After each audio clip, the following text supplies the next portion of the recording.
Hello, welcome, Headlocks and Headphones, episode 3. I am Martin Anderson. This is the lockdown specials here, exclusively on YouTube, and we're going to be doing more little specials over the next couple of weeks.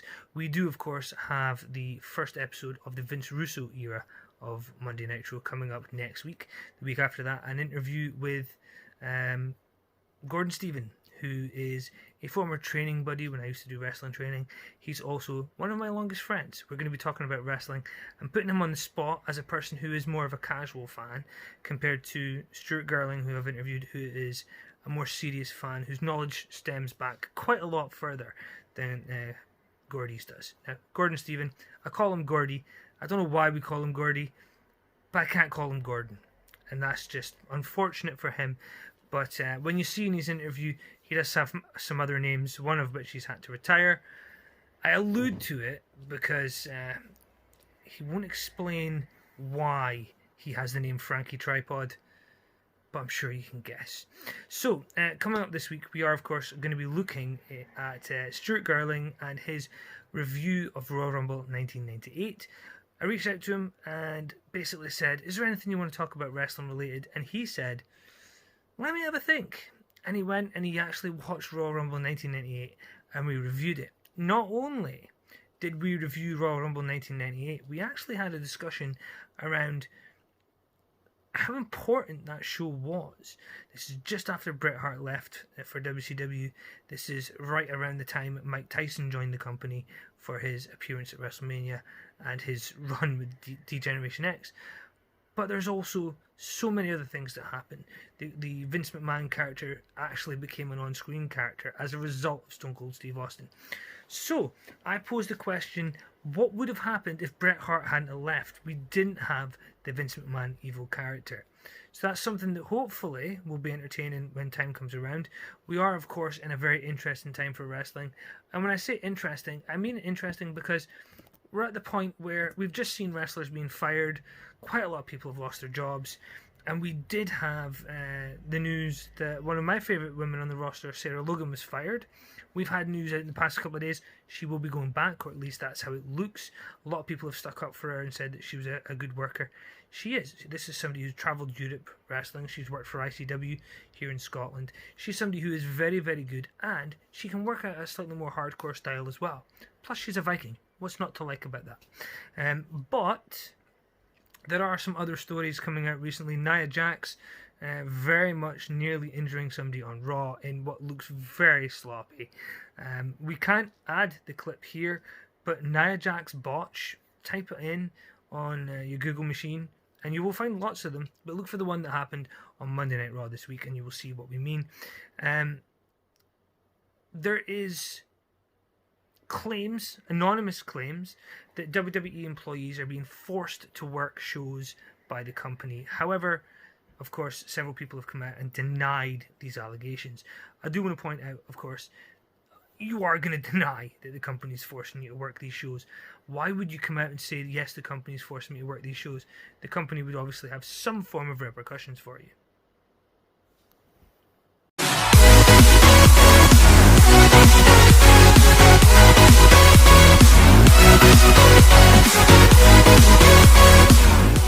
And of course, we do have some other wrestling news.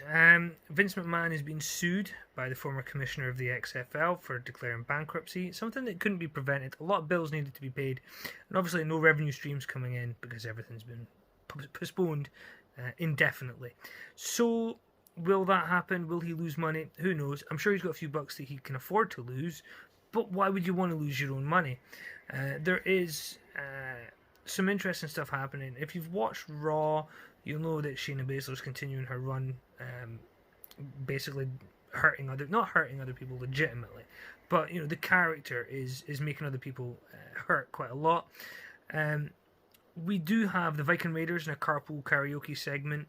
We also have Cassius Ohno has also been released. Chris Hero, somebody who great in ring talents. Somebody who, if you've seen him live, he is very, very good. He knows how to get over with the fans. I think his appearance has held him back slightly.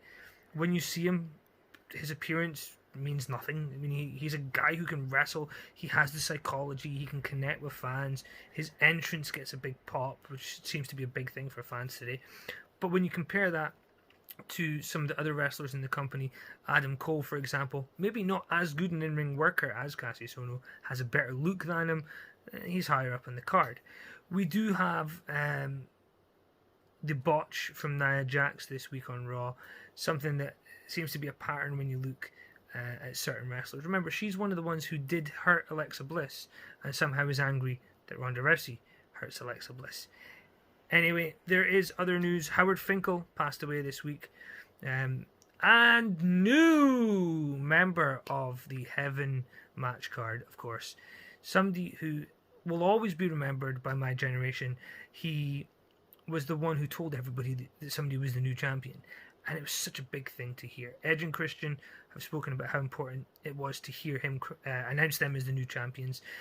Bret Hart has talked about how cool it was to hear Howard Finkel. There is some very cool things that WWE have done over the years, and it's great to see that people appreciate little things like a ring announcer, because the ring announcing just now seems kind of generic and bland. If you do want to see something good that Howard Finkel does, just look at all the big moments through history. Bret Hart winning titles. WrestleMania 10 was announced by Howard Finkel, and was, for me, the first WrestleMania I truly enjoyed as a spectacle. WrestleMania 8, I was too young to appreciate. WrestleMania 9, I was angry Bret lost. WrestleMania 10, I saw as a spectacle. Bret wrestled twice, and Howard Finkel made that main event seem special. So that was something great to see. The other cool thing, which hopefully is a positive for us moving forward out of COVID-19, coronavirus, whatever you want to call it, there are some states starting to open up. Georgia has reopened some activities, which means that they will be allowed to begin filming AEW again, which means there'll be more shows coming from AEW. And as critical as I am of some of the direction, some of the booking decisions, certainly the women's division needs a lot of improvement. AEW providing content for people, it's something to help us get through.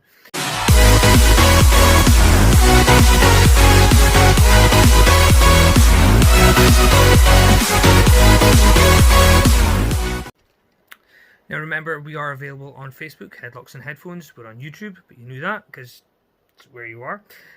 But if you do want to get in contact, you can also join us in the show.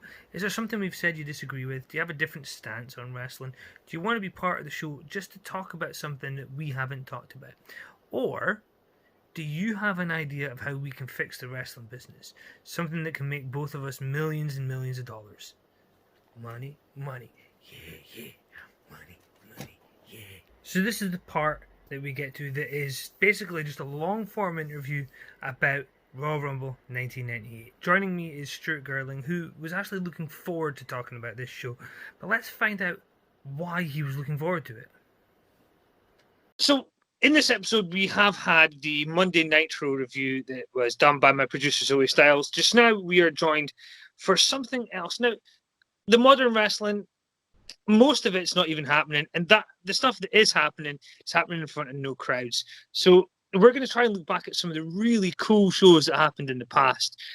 And for me, I still think Royal Rumble 2000 is probably the best one, and it was the one that we saw free here in the United Kingdom on Channel 4, even if it did have adverts.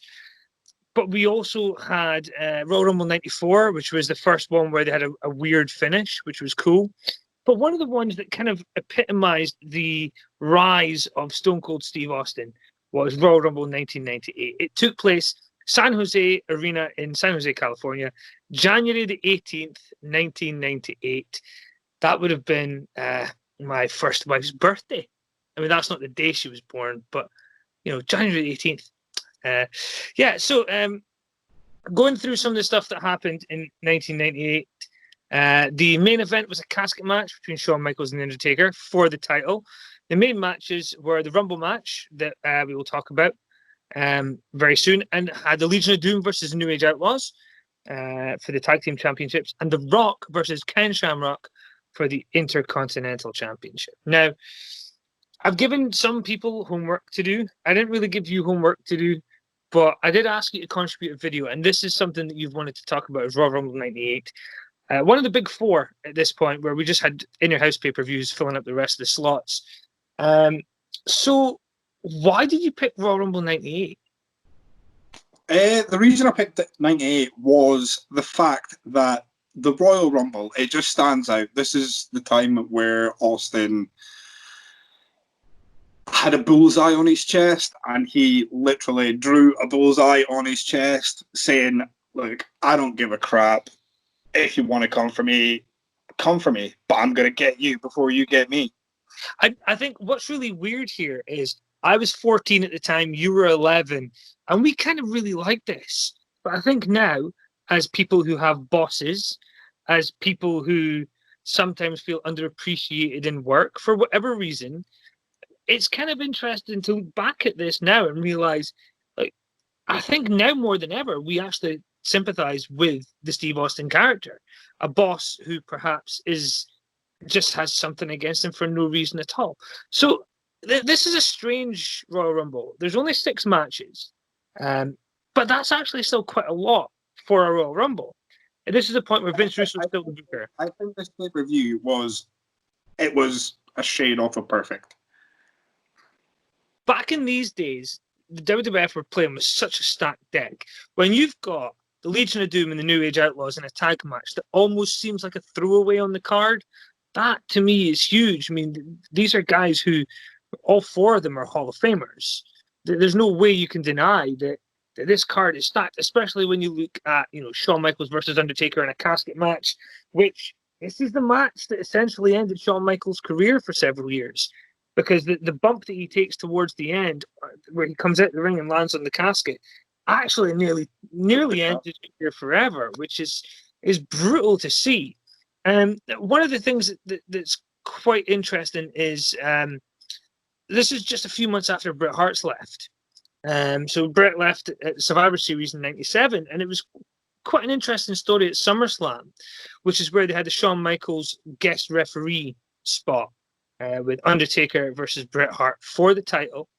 And if Shawn refused to count the end of the match, then he would be banned from wrestling in America. But if Bret Hart lost, he would not be allowed to wrestle in America again. So there's an interesting dichotomy there where, Shawn Michaels had to do this, otherwise his career was on the line, and Bret had to win, otherwise his career was on the line.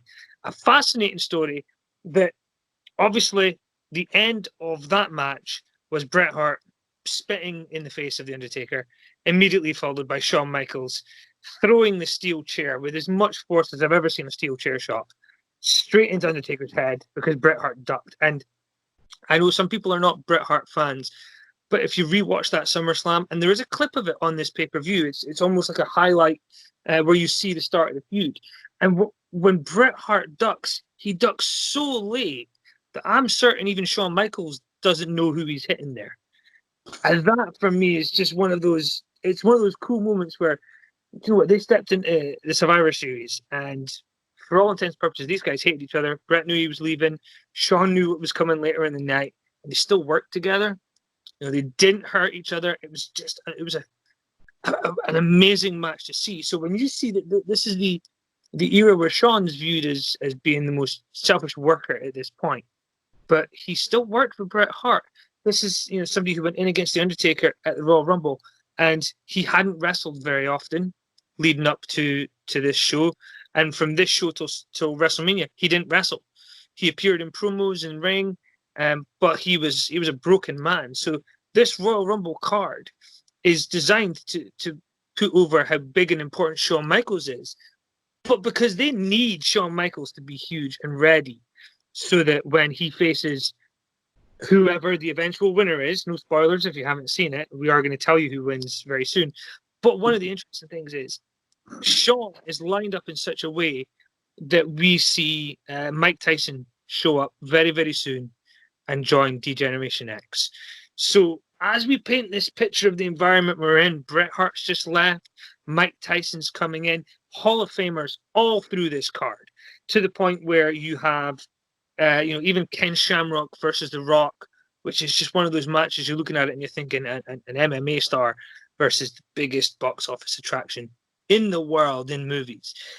So I think this was one of the best matches that I've seen The Rock or Ken Shamrock. And if these guys in a match, they work so good together. Yeah. So let's go through the card match by match. So if we look at match one, which 5 or 6 years before this would have been a mid-card match in WCW, but it's Vader versus the artist formerly known as Goldust with Luna Vachon. This is Vader was never booked well in WWF, and this is one of the things that bothers me, because I think Goldust started well, and by '98, I think his career had almost petered out in WWF. I think he needed to leave because of everything that was going on. Him and Terry were on the outs. What did you think of Vader versus Goldust? I thought it was a good match. I thought you throw Luna in there as well, and obviously there's good and bad things in every match. Luna's there as well. Luna's obviously going to interfere, and it just works. It does. Even 5 years before this, Luna at WrestleMania 9, there was this chemistry between Sherry and Luna. Anything she was involved with. WrestleMania 10, she had the minis match, the mixed match with Doink and Dink, which is one of those really cool things. I think many people forget how good Luna was because you look at other women like Medusa's in the Hall of Fame and things like that. People don't realize how important she was, and obviously her family is a big wrestling family. So it's one of those. I think as opening matches go, it's always going to be seen as very. What's the easiest way to put this? They're going to forget about it mainly because it's Vader not being booked very well, and it's Goldust at the end of his career. But these are two guys who beat the living crap out of each other, and I really like that. Vader's notorious as a bully. Goldust is somebody who it's obvious his dad is Dusty Rhodes, his brother is Cody Rhodes. So there's a family lineage there. But as an opening match for a Royal Rumble, I think by '98 we'd kind of started veering towards almost just what's the opening match? Throw Hardcore Holly out there, it'll be fine. So this is kind of, we're still at that point where we're getting some really good matches. I think what could have added to this match is if Vader came out with Terry, because Goldust had just turned his back on Terry to be with Luna for his new move. So if you have Terry with Vader, that would obviously throw in a distraction towards Goldust. Yeah, and I think Vince Russo is often accused of kind of over-egging the pudding. And I think they'd maybe thrown too much into Goldust. By the time he started properly cross-dressing, wearing proper bondage gear with Luna, I think the gimmick had already went a bit too far. So we're going to move on to the second match, which I think the best thing about this for me was the special guest referee. I'm still a fan. Really enjoyed it. This is one of my favorite matches on the card. Yeah, back in the day, minis matches and women's matches were treated like attractions. So if you had a wrestling show with 5 or 6 matches, you would have maybe one minis match. And then the next time you came into town, you'd have a women's match. And then the next time you'd have Andre. You'd have something different every time. I think at this point, WWF were really struggling for something to make them different. But you didn't see minis in WCW. I think this was a dig at the WCW. Because everybody was joking about the smaller guys WCW were using in the opening matches. And it just makes me think about a really great thing that Bobby Heenan said. There was a cruiserweight match happening in WCW, and Bobby Heenan had been drinking some vodka that evening, I've been led to believe, and he happened to blurt out, "Oh my God, it looks like a riot at a daycare center." So I honestly do think that WCW were being almost attacked by having these smaller guys. But when you watch these smaller guys, they may be smaller in size, but some of them are better than the cruiserweights that were being used in WCW. Yeah. Now, And then, it's well, funny as the a the referee. two brilliant guys in that match were El Torito, original El Torito, Yeah. and Battalion. And Battalion is probably the biggest mini. Now, an interesting piece of trivia for you. I actually, the person who plays little, try to think, Max Mini, Yes. is actually Masquerita Sagrada. The mask that I have, the first wrestling mask I ever bought, is Max Mini's Mexican gimmick. So it's, for me, I think the one really bad thing that I think is this is Dink. This is why I brought Duncan Dink up for the match that had Luna in it. I mean, at this point, WWF had very few new talents, because if you look at this card, especially when we get to the Rumble, there wasn't a lot of guys that were brand new. The Rock was new, but everybody else. I mean, Ken Shamrock had been around since the early '90s, working for Pancrase before he ended up going into MMA. So I think Billy Gunn and the Road Dogg had been around for years. Stone Cold, Shawn and Taker have been around for years at this point. And there's a lot of the newer guys. They're still kind of lumbered with really, really strange gimmicks. But to see a match that's just meant to be entertaining, there's not a massive amount of stories. At this point, I enjoyed when they brought in like Mini Vader, Mini Mankind, Mini Taker, and stuff. So I think the mini stuff had a shelf life. I think the Mexican show they had at the time, the name of which escapes me, was one that used to get a lot of the minis matches.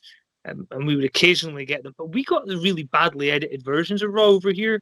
So it was 2 hours in America, and we'd get this weird cut down 45-minute thing with like 6 videos that were just, I mean, by 2000, we were getting My Sacrifice like 6 times during an episode of Raw, because they had to cut out women getting beat up. They had to cut out chair shots and tables. And anyway, we won't get into that, because for me, they almost treated us like kids. I don't like that. So the Probably Raw, just because we're a nation of alcoholics, and you drink, you fight, and the more you put fighting out there, the more people are going to fight. But hey, yeah, I mean, I suppose in a way, as a person who studies psychology, if you normalize something, and then you have to. Jake the Snake says a great story about when you normalize something. So when you're on the road and you sleep with a girl, that's fine. You can go home and make love to your wife.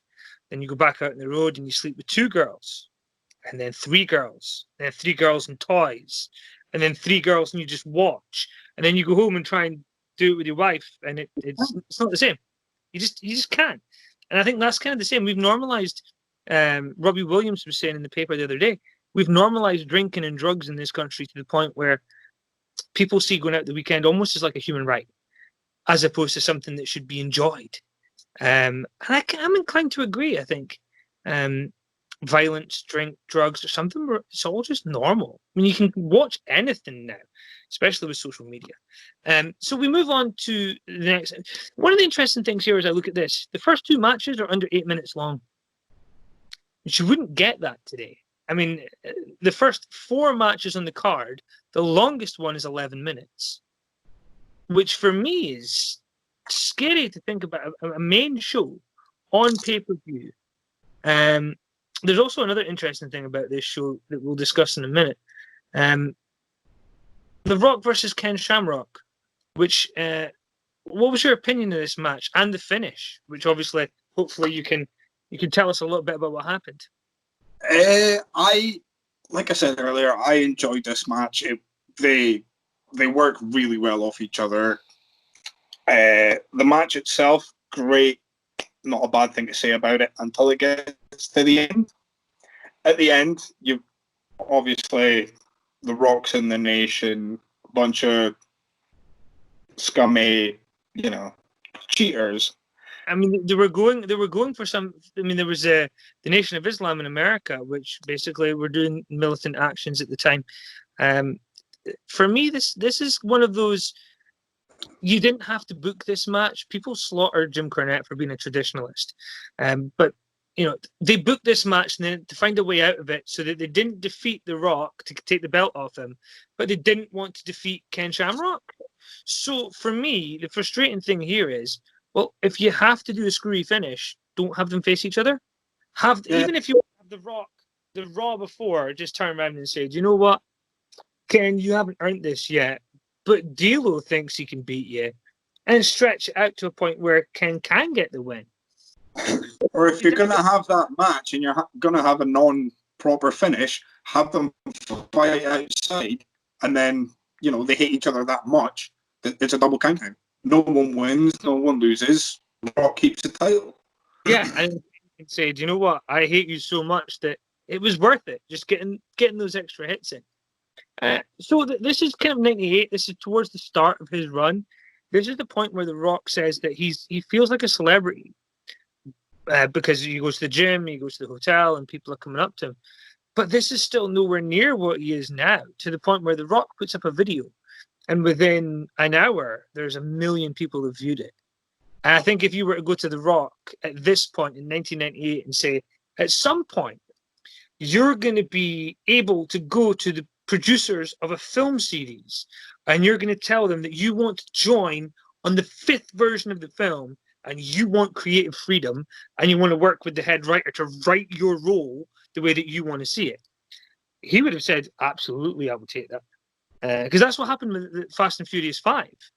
He was told there was no money and he's like, fair enough, but let me be involved in the creative process. Well, let's make a movie role that suits me. Because at the time, he'd just been up for the role of Jack Reacher. And then he got declined for that, and Tom Cruise got given the role, which there's a debate about whether he was good enough for Jack Reacher. Jack Reacher's a tall guy who isn't Napoleon-esque. But I think Tom had a little bit of a charm in that role because he's meant to be almost like a philanderer. And Tom can play that very well. I'm not just trying to rationalize this because I really want to see Top Gun 2 and COVID-19 has meant that it's now delayed beyond its release date for a second time. I'm not bitter. I'm just angry. Right, so I'm not going to go in my Top Gun rant because I had we're getting off topic here, aren't we? So I had a countdown clock on my Facebook, right? I actually would post every day about how hyped I was for Top Gun 2. And then when they delayed it, my wife sent me the story of them delaying it with a smiley face. She's lucky I didn't divorce her, bitch. Okay, so we move on to the tag title match, which again, less than 8 minutes long, 7 minutes and 57 seconds. The Legion of Doom defeated the New Age Outlaws, Billy Gunn and Road Dogg, by disqualification. Now, if you're booking a show, you try and break up your DQs, you try and break up your countouts. Otherwise, fans get a bit bored and they get lost and confused. WWE at this point decided to put a second disqualification right after another one,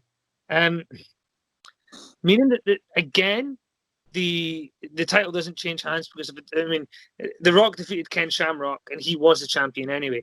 But this is another screwy finish about trying to protect Legion of Doom so that they win the match, but they don't win the title. So you're protecting the New Age Outlaws. I think this one kind of worked with the ending. You've got Road Dogg coming in and hitting, I think it was Animal. I mean, at this point, Legion of Doom were much smaller. I mean, if you compare these two to the guys in the 80s, it's almost like two different characters. And for me, it's fascinating to watch Legion of Doom at this point because we're not far from them relaunching as LOD 2000 with Sonny, having done the alcoholic storyline with Draws, which, but everybody criticized it. But I think now that's one of those things where I want wrestling to tackle those issues. I think, you maybe don't want to do it the way WWE did it. It was badly done. But I wouldn't tackle those subjects with people that have gone through or going through those problems. Certainly create more tension and lead them back down that road. But they'd done something with Jake the Snake Roberts a few years before. They repeated very similar to Jake the Snake Roberts stuff. They repeated that with CM Punk and Chris Jericho. The segment where Jericho fell on his ass when he poured alcohol over CM Punk was a copy of the segment where Lawler did the same thing to Jake, not realizing that Jake was on a drug that stops you from drinking, makes you violently ill. And when they poured the alcohol down, it went in Jake's mouth, and Jake was violently ill. And that's what led, or at least as far as Jake's concerned, that's what led to Jake drinking again, was because, if he's going to be violently ill, he'd be as well get drunk out of it as well.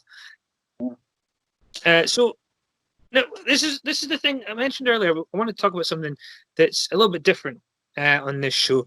This is another year where I'm not sure who did this, but they swapped around. So the Royal Rumble is not the main event of the Royal Rumble. The main event is China is Shawn Michaels with China and Triple H against The Undertaker. So we'll go into the main event first and then come back to the Rumble, because then we can discuss how that builds towards WrestleMania briefly. Okay. Shawn Michaels versus The Undertaker in a casket match. This is The Undertaker's match. This is one of those interesting... Taker had never lost a casket match before. Without lots and lots of interference. There was Royal Rumble 94, where he ascended to heaven, which a lot of people were very, very upset about at the time, particularly seeing as America is a heavily religious country, which, people say that WWE is fake, but let's be honest, the church is probably the only thing more fake than WWE. I'm upset. I mean, I wouldn't say the church, I would say religion. Yes. So what did you think of the Shawn Michaels Taker match, knowing that this set in motion what ended Shawn's career for 3.5, 4 years? I think, they weren't good together. It's not their first match. It's not their last... Well, it wasn't their last match together. I think they could have been doing without the whole redo of the end of, what was it, 94, you were saying? Yeah. When Undertaker and Yoko had the casket match. Yeah. And then there was another 9 or 10 guys coming down and interfering, beating the living hell out of Taker just to get him in a casket.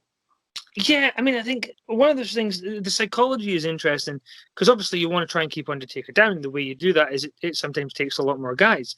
But for me, it means that you're trying to build Shawn. So Shawn should have had a clean win coming out of this. Now, obviously, we're just off the back of the first Hell in a Cell, where we see Kane debut, where Shawn again beats The Undertaker, but not clean. So it's interesting that Taker always has that out of, okay, yeah, you beat me, but it's never clean. So it's a fascinating thing. But this is another one of those, it feels like a lot of the WWE stuff at this point, WWF, was overbooked. And I think the fact that you've got 6 matches and they're this length, 8 minutes, 8 minutes, 11 minutes, 8 minutes, the main event is 20 minutes. This is at a period where, Stone Cold would go in and have a match on every pay-per-view as a main event. It would last 55 to 60 minutes, 20 minutes just to get him in the ring. And to see a 20-minute, I mean, it's clear Shawn was struggling. But if Shawn was struggling, why have a casket match? Why take those risks? Depending on having that spot, though. Yeah, I think that throws him out of the ring over the top rope. Why? Another interesting thing that was designed for time constraints, which doesn't make sense considering the show overall has some very short matches. I certainly think that today they would just stick with 2 minutes rather than 90 seconds. But they went to 90 seconds per entry for the Royal Rumble. And one of the interesting things here is this is where we see Cactus Jack as the first one out. We will then see him again as Mankind. And then we see him again right before the end as Dude Love. What did you think of the 3 faces of Foley? Did you think this was interesting, having those 3 guys? I remember as a kid loving this. And then as I got older thinking, anybody who's not a hardcore wrestling fan is going to be looking at this going, A, that's the same guy. B, why was he allowed to pick 3 numbers? There's holes in it. But as a spectacle, I enjoyed it. I enjoyed it. It was good to see the three faces. Obviously, you've got Cactus and Chainsaw, the first two in, who have been a tag team. Them facing off together, with them both being hardcore legends, it was good. You had Chainsaw coming out with a chainsaw, and then Cactus went out, grabbed a chair, threw the chair in, and had a chair versus Chainsaw. One of the things that's quite interesting, people hate the Chainsaw Charlie gimmick. He came up with it. Terry Funk. It was Terry Funk's idea, and this is Terry Funk who. It's a little known story. Terry Funk was booked for a WWF tour in the 80s. He was in WWF, and he phoned up Vince and just said his horse was sick, and he wasn't. He just never returned. So him and Vince have a tumultuous relationship over the years, because Terry Funk was meant to actually be at Survivor Series in 1993, the one where Jerry Lawler was allegedly a paedophile. So he was taken to court and was going to be charged with these crimes. So Terry Funk was going to be one of the court jesters. When Jerry Lawler got pulled, there was the suggestion Terry Funk pulled out because he was doing it as a favor for Jerry Lawler, not WWF. There was another suggestion that obviously you don't want to be linked with something that's linked with a paedophile, because he pulled out apparently before he knew Jerry wasn't going to be at the show. So he has had a very tumultuous relationship with the WWF. But this is one of those interesting things. These two guys have chemistry. And I think the fact that North America didn't get to see a proper Cactus Jack Chainsaw Charlie feud, because there was a brief one, and then Chainsaw Charlie actually joined up with Too Cold Scorpio, Flash Funk, as a tag team for a little bit before Terry Funk, whilst under contract apparently, showed up in WCW, and Vince was like, "Don't care." But why would you not want Terry Funk to be on your roster? I mean, you would. He is Terry Funk. I mean, even at previous Rumbles, you had Dory Funk, which, in my book, is a result if you've got any of the Funk family on your former car. Dory Funk was WWF's head trainer for a while. So Dory Funk used to run the camps, which is where Mark Henry and The Rock went to train, because they didn't have NXT. They had a ring in an office. And these guys would go and spend 5-6 hours rolling around with Dory Funk Jr., which, by the way, I would pay money for that. This is one of those interesting Rumbles. So obviously, number 3 out's Tom Brady. Cactus and Chainsaw Charlie threw him out pretty quickly. Number 4 is The Rock, who actually was in there for 51 minutes and 32 seconds, which isn't even a record, but is still a damn good time. Very similar to times for people like Ric Flair and Rey Mysterio as they've went on to win. Ric Flair came in at number 3, I think it was, and won the Rumble. Yeah, and that was a hell of an achievement at the time, because nobody'd ever done that. But when you look at the Rumble after this, so from about 2003, 2004, it became lots and lots of spots. And I think this one in 98 is kind of the first time where we see, Cactus and Chainsaw Charlie get to do their stuff. And then people come out, they throw them out, and then more people come in. This almost creates the template for what we know now. Cactus and Chainsaw do something. Well, that's the Kofi spot. We now have all these things we expect at every Rumble. So 98 is one of those game-changing years, especially when this is one of the only years where you actually see storylines playing out during the Rumble. 97, you had furthering of the Bret Stone Cold story. You had very little other storylines. Things like Owen Hart on the way to the ring got beat up by Jeff Jarrett. He was number 9 out. We have a young Blackjack Bradshaw. That was easy for me to say. Steve Blackman then made up number 10. So Cactus Jack, Chainsaw Charlie, Tom Brady, The Rock, Mosh, Phineas, 8-Ball, Blackjack Bradshaw, Owen Hart, and Steve Blackman, which is a hell of a lineup. Now, one of the interesting things here for me is Phineas Godwin, one of the slop carrying brothers. 30 minutes in the Rumble. 8-Ball, 30 minutes in the Rumble. They did, of course, hide his Nazi tattoos, which I think WWF did a great job of that.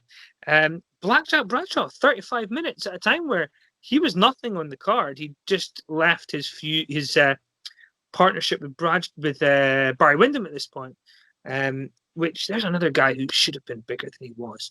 Yeah, but Owen Hart was eliminated by Chyna and Triple H, who weren't even in the Rumble. I mean, that, again, as you say, that was good. It's good that happened. It furthers the storyline with Owen and Hunter for the European title.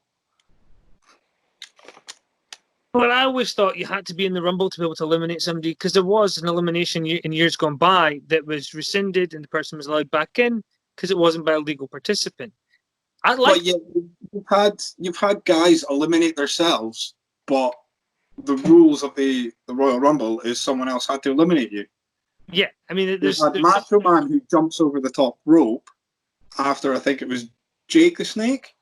Yeah. You've had Khali stepping over the top rope and dropping down after, I'm pretty sure it was Edge, I think it was. There's, for me, sometimes they kind of forget about the fact that it's meant to be important when it comes to the Rumble. I mean, if we look at some of the other stuff, Kurgan, who was number 12, he was being built as the big guy in the Truth Commission, who'd later go on to be in the Oddities. He was just a dancing fool. Kurgan was big. He had a look. There's an expression. He was a great 8x10, but then the bell rang. It took 8-Ball, Bradshaw, Ken Shamrock, Phineas, and The Rock to eliminate Kurgan, who was only in there for 4 minutes.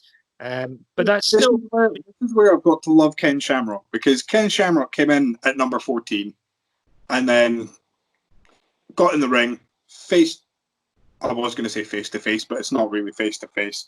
It's more like face-to-navel. And Ken Shamrock just started on Kurgan, which, I mean, picking on the biggest guy in the Rumble, that is... It's something to be noticed. People don't realize exactly how badass Ken Shamrock was, because people look at the UFC today and they say, oh, Ken Shamrock won this many fights in the UFC. Ken Shamrock was fighting 3-4 times a night in UFC. The original UFC pay-per-views, it was a one-night tournament, and you fought until you won. So, I mean, it's an interesting time when they have somebody like that. They also have Dan the Beast Severn in the company. Very soon after this, the Brawl for All is going to happen. They have Dr. Death Steve Williams. They had the potential for some really good, legit fights happening. I just think they maybe wasted that with something as stupid as the Brawl for All. So when the Brawl for Dr. Steve Williams to win, because he was meant to be this big, massive, tough guy that could beat anyone, and then he was meant to go on and face Butterbean. But it was Bart Gunn that actually won the Brawl for All, and then lasted about 3 seconds with Butterbean. For 6 months, and that's the worst part. They didn't use him on TV for about 6 months, and then had him caught a minute to face Butterbean at WrestleMania. And they told him he'd have to box, which he'd never done. He was just a fighter. I think that's a wasted opportunity. Bart Gunn, he did go on and have some success in other places, but I think it's a shame that he didn't do anything else, especially seeing as he had Jim Cornette as a manager. He was in the new Midnight Express.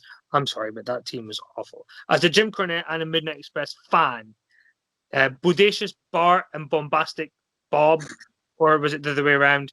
That was a stupid tag team. And I will never have anybody tell me otherwise. And Hardcore Holly knows that was a stupid team. And he admits it. But there's no way I'm telling him to his face that was a stupid team. Maybe something quite interesting is, so Mosh lasts about 13 minutes. Thrasher's near enough half an hour in that Rumble. And Thrasher is the one who would go on to play Beaver Cleavage for about 4 weeks of TV. I really liked the Headbangers. Mosh was the one that went on to play Beaver Cleavage. Was he? Yes. Mosh Mosh is the one that ended up in a tag team with D'Lo Brown. Yes, Lowdown. Yes. Yeah. Now, so do you remember how they actually got started in WWF, the Headbangers? So they were working in various companies. They'd been so Jim Cornette knew about them, and Jim Cornette suggested them, and they came in as nuns. They actually came in dressed as nuns. That's how they started. And one of the things at the time was Vince had a show called Shotgun Saturday Night that was live on a Saturday night. One of the first shows was actually in a subway station where they had, I believe it was Undertaker and Triple H fighting on the escalator. One of the most iconic segments that people don't remember. But back in those days, they would film things on the fly without planning permission, without the required permits to do it. So they actually had the Headbangers dressed as nuns filming stuff out in New York. Segments that I really wish I could get a hold of because they would be great. Because they were also part of the same series that had Jim Cornette. Basically, he was the manager for Vader, but he'd also been asked to look after Mini Vader. And at some point, Mini Vader and the other minis debreaked Jim Cornette, and Jim Cornette had Love Heart boxers on. But Jim Cornette, being the ribber that he is, nobody knew he was going to have Love Heart boxers on. He went out and bought a pair of white boxers and with red pen coloured in all the Love Hearts himself. So it's a trivia. So having had the first match of the night, it was, in fact, before we get to that, man, so Chainsaw Charlie eliminated Cactus Jack after 9 minutes, which gave just enough time for Mankind to appear as number 16, who was then eliminated by the next person in the Rumble, which was the artist formerly known as Goldust. He lasted 26 minutes. Quite a lot of people getting quite a long period of time in this Rumble, something which we're seeing less and less of, which I think makes it stand out when, you know, CM Punk's last night in the company, he was nearly 50 minutes in the Rumble. That was a big achievement. I just don't think people have the patience anymore. So I think one of the interesting things for me with looking at this is we're still seeing that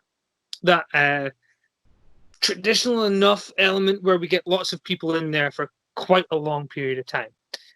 So when we look down at this list, we then see Jeff Jarrett, who was eliminated by Owen Hart, the Honky Tonk Man, who makes his guest appearance, eliminated by Vader, and we then have Ahmed Johnson, who is eliminated by the Nation of Domination's D'Lo Brown and Mark Henry, but then Mark Henry is eliminated by Farouk. So there's quite an interesting thing here. When the Nation broke up, when The Rock was a big guy, I was quite worried that they were going to split into two black gangs and start fighting as two black gangs. Even as a 15-year-old, I was looking at that thinking, this can only cause trouble for the WWE. And in the end, they ended up putting Farouk with Bradshaw and creating the APA. Something which for me is the most weird, based on the characters they had, is the most insane booking that you could ever think of. Yet when you look at who they are as people, they probably should have been a tag team 2 years before, instead of Farouk being the leader of a black gang or wearing that stupid gladiator helmet for it was so bad. Even though you had Sonny with him, you're like, no, I want to see Sonny. I can't get behind this. Black and blue doesn't go together, so yeah. So this is the point where obviously, so only 2 minutes into Mankind being in the ring, he's eliminated. At this point, I do remember saying to myself, because this is before mobile phones were a big thing, I do remember saying that Dude Love is probably going to come out next. He'll probably be number 30 and be eliminated quite quickly. He came out at 28, eliminated by Farouk, who was then eliminated by The Rock. The last people in the ring were The Rock, The Rock, Dude Love, and Farouk. That was your final four of 98. I mean, any one of those could go into Mania. Any one of them. It's a shame that Farouk didn't get the push that he should have got, in my opinion, as the leader of the Nation of Domination. That is the highest he would go is for the Intercontinental. I mean, I think he had a couple of matches for the heavyweight title, but It just doesn't. For me, I think there could be a hangover from WCW here. Bill Watts was the promoter in WCW when he took in the idea of Farouk as world champion. Here's a former collegiate athlete, an American footballer. Very much fits in with Bill Watts, who pushed guys like Hacksaw Jim Duggan, Dr. Death Steve Williams, former footballers. So he very much liked this idea. But Bill Watts was fired for comments where he said, if somebody doesn't want to serve a black man, it's their business. If they want to be stupid enough to refuse the money, they should be allowed to. Now, I get what he's saying in the sense that, if you want to refuse somebody's money just because they're a certain skin color, then you're the idiot. Because money is green. For me, I don't care if you're straight, gay, black, white, anything in between all of those things. If you're willing to pay me money when I own a business, come and give me. So for me, Bill was actually poking fun at the person who refused the money. But he lost his job in WCW over that. And I think because Ron Simmons was connected with this, I think that stink stuck with him. I think when he left WCW, he went into WWF, and I think they were still worried about the fact that he was perhaps seen as the token black guy. Bill Watts maybe trying to redress the balance from this story. And I think he maybe suffered from that. But when you look at that Rumble, so Stone Cold Steve Austin going on to win, I don't think either of us would have been shocked as kids. Stone Cold was probably the most over guy in the company the previous 10 years. But what I really liked was we didn't know how badly injured Shawn Michaels was. And within a few hours of this, we hear that Mike Tyson's showing up. And then we see the first interaction between the winner of the Royal Rumble and the baddest man on the planet. I'll tell you something. I was even willing to forget the fact that Mike Tyson called him Cold Stone instead of Stone Cold. I was just this close.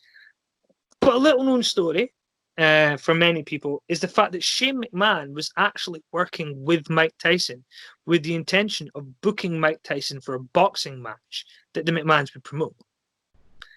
So that was how the initial contact had been made with Mike Tyson. And then obviously when certain things had happened and Mike Tyson became slightly less promotable as a boxer, they moved into the idea of having him as an enforcer. Tyson was a huge wrestling fan. You just need to look back. A lot of boxers, they look at wrestling as kids. You look at Muhammad Ali, who looked at several wrestlers, and his persona that he portrayed in boxing was that. That was who it was. When you look at Stone Cold and Mike Tyson, should they have tried to set up Stone Cold and Mike Tyson as a match instead of Shawn? I don't think they were at that point where they're taking guys like Tyson to face Austin. Obviously, they've had like American football players in facing other wrestlers, but I don't think I can't see that working. Not with Tyson. When you saw Stone Cold win that Rumble, did you think he was ready to be the guy? Did you think he was going to become anything like what he did? I always thought he was going to be big.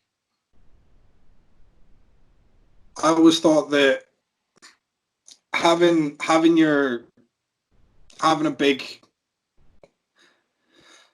being the boss of a company, having a head-to-head with one of your guys, obviously he's going to be a rebellious guy because he doesn't want to do what he's told. And then when he's pushed, obviously that's going to push him because he's looking more like a good guy and a badass because he's defying the boss. I mean, one of the things that, for me, when you look at Mike Tyson coming in, do you think that if Bret Hart hadn't have left at Survivor Series, so the money that Bret Hart is committed to be paid isn't freed up, Mike Tyson can't come in, do you think that Bret staying in the company, Mike Tyson not coming in, do you think the Attitude Era happens the way that it is? I don't think it would have gone as hardcore as it did, like as big as the Attitude Era did. Like, obviously, Brett was there for a while, and he had the Hart Foundation behind him. And instead of all this colourful outfits they had their leather jacket, the pink and black, which to me, it is more. It's because it's a darker. It's got more attitude behind it. So it era. When I look at that period, I mean, we've discussed this several times over the years, and fairly recently, we've kind of looked at the idea of if one thing doesn't happen, does everything else happen? So if Vince McMahon hadn't have betrayed Bret Hart for real on camera, they wouldn't have created this character for Stone Cold to feud with. And I'm deeply interested in this idea that Stone Cold was only as over as he was because of the machine that Vince was able to put behind him.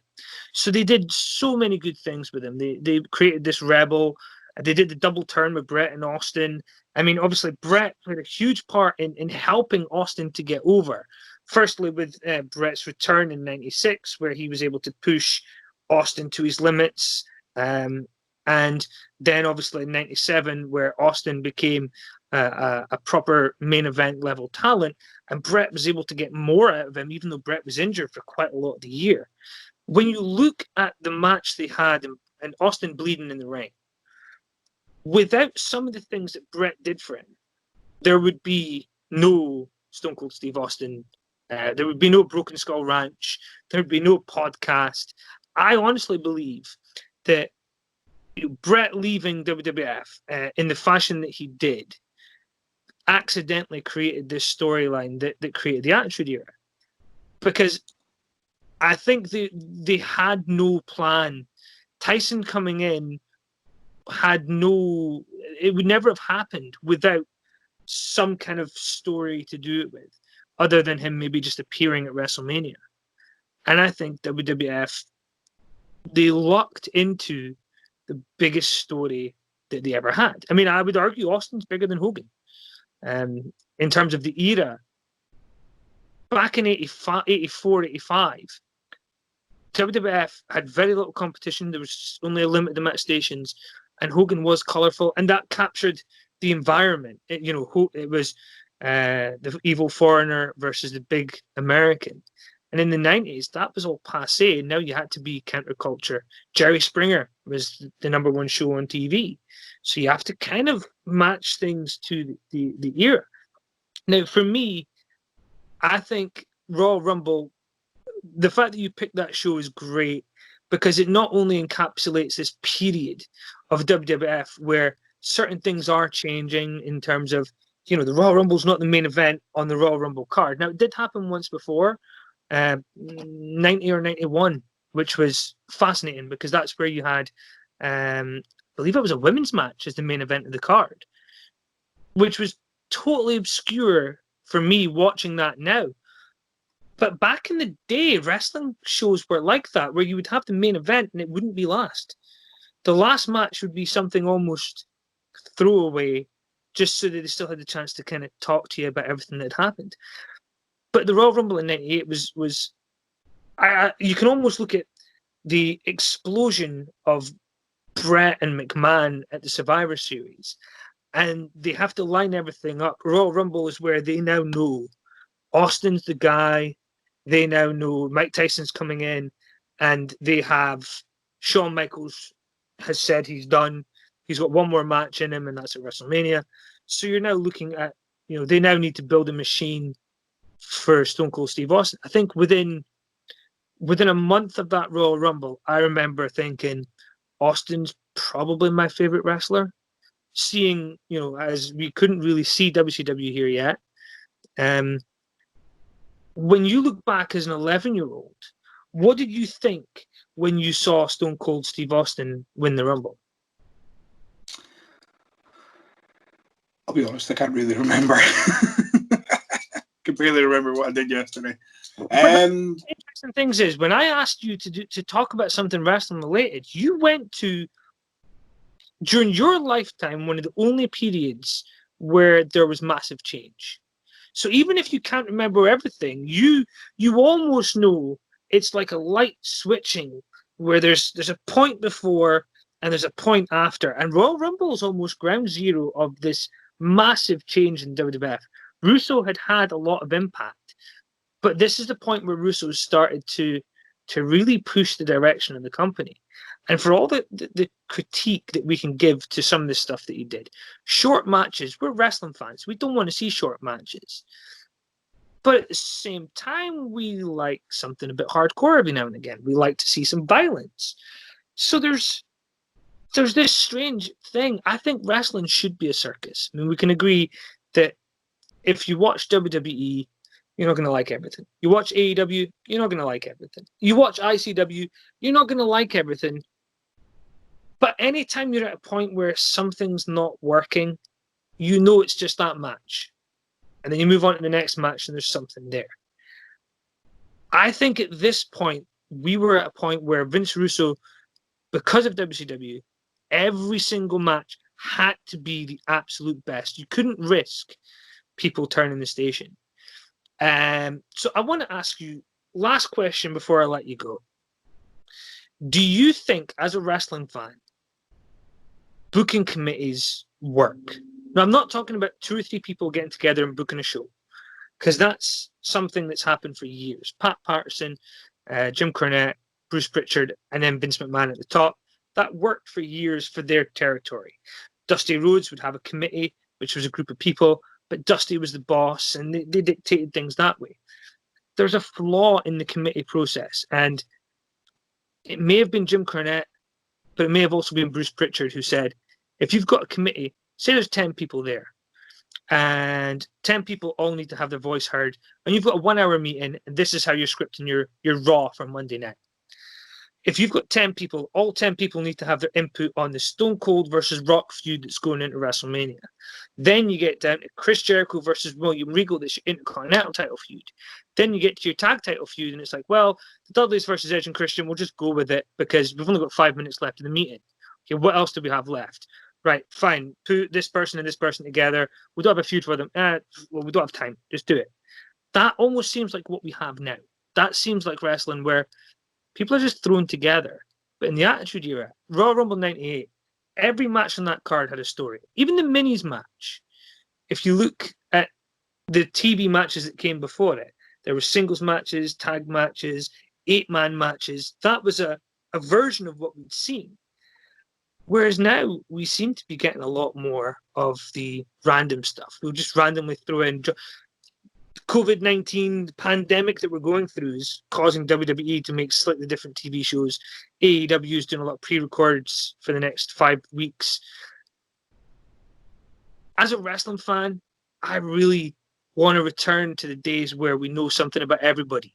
But I don't want to have to watch 15 hours of YouTube every week to find out, Zack Ryder's doing a figure podcast, and then, Aleister Black's putting up exercise videos. Sheamus is doing a diet show. I don't want to have to invest all this time. There's 3 hours of Raw. We should be able to get it. Do you think booking committee wrestling is worse than when it was just, Vince Russo booking, or just, 1, 2, or 3, just a small team booking it? I feel that they're not really getting into their job as much. Like, as you say, they're just being like, this is the main event. We're going to do all our time with this. Okay, we've only got an hour to prepare the show. We're going to have, this is one part. Okay, let's concentrate on this. Okay, let's get this match done. Okay, that one's done. Okay, what about this one? Oh, it doesn't matter. And now we've got 6 guys left and nothing for them to do. Exactly. I think if you concentrate, like, if you've got 4 or 5 writers, you should have a couple of them on the main event, put 2 of them on 2 at the main event, 2 in the middle of the show, and give one or two guys the start of the show. Let these guys. That's something I like about AEW. So I am heavily critical of the AEW product because I want it to improve. But when you look at the AEW product, Kenny Omega books the women's wrestling. Young Bucks book the tag team wrestling. Cody is basically in charge of the singles wrestling, but Chris Jericho obviously has a huge influence there. So you have a go-to, a person who's in charge. You look at the WWF, and what I see is while AEW give people a lot of freedom. So if I, as a person with some radio background, if I'm actually hired to do a radio show, but then somebody hands me a script, why do you need me? You could literally go and hire anybody off the street. You've hired me to present a show.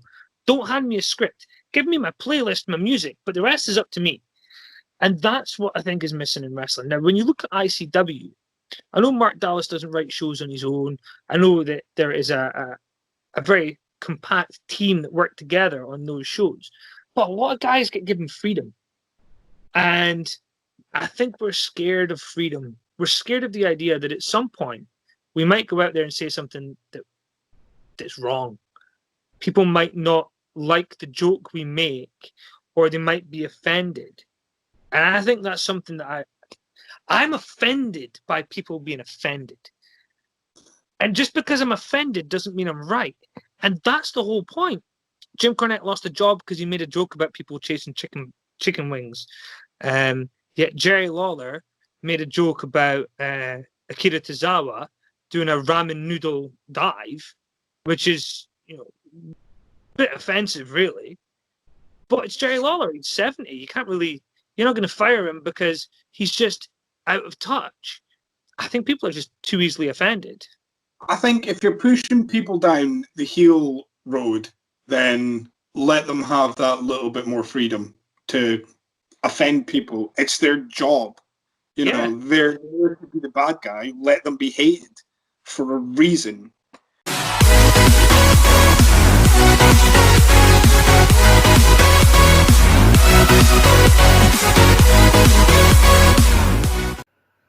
Hi everyone, Zoe Styles here. Thanks for watching the show.